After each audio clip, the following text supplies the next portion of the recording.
Hello, in this video I'd like to walk you through how to go about downloading ebooks from your local public library and how to start reading those using your Windows or Macintosh computer.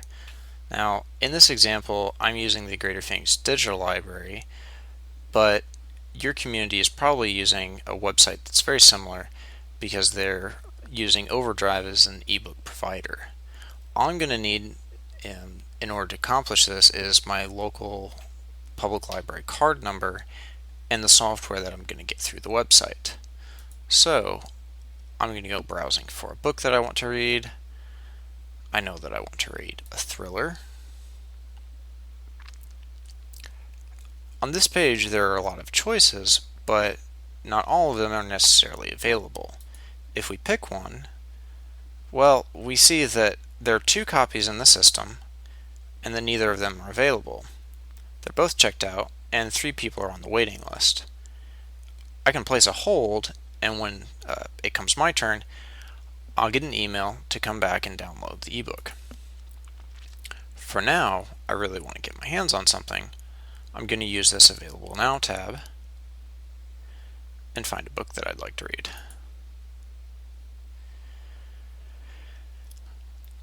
This book only comes in these available formats.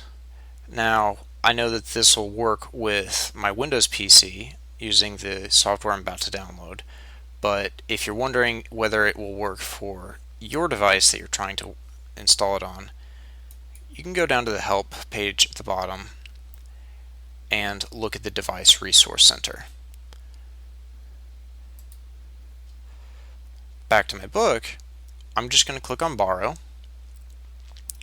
and it'll ask me to pick which library card I'm using. I'm going to skip the next screen because I'm inputting my library card number, but trust me that it's as simple as that. So we've borrowed the book and it's gone to my bookshelf.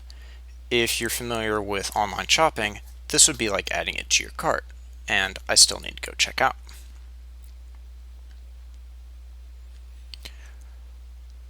One of the most convenient things that I find about ebooks is that they're set to expire after a certain amount of time, and I don't have to return the book or even remember. It expires on its own, and I don't incur a late penalty. So I'm going to download the ebook, but I still need the software in order to run it. To get that, I come down to this link here, and because I'm getting an ebook, all I need is Adobe Digital Editions, and I don't need to worry about Overdrive right now. This takes me to Adobe's website. Over on the right, I'm going to click the download, and I'm going to get it for Windows. If you're using Mac, obviously pick the Macintosh download. I'm going to save this, and I can use this to install. Now, in order to do this, you will need to have an Adobe account. To get that, you can go ahead and use Sign In here to create one. I already have one, so I'm just going to go ahead and launch this. To go ahead and read the agreement, and if you accept, check the box. I don't want these 2 shortcuts, but maybe you do want a desktop shortcut. And I'm going to pick a different spot for it to install to. You can choose the default if you like.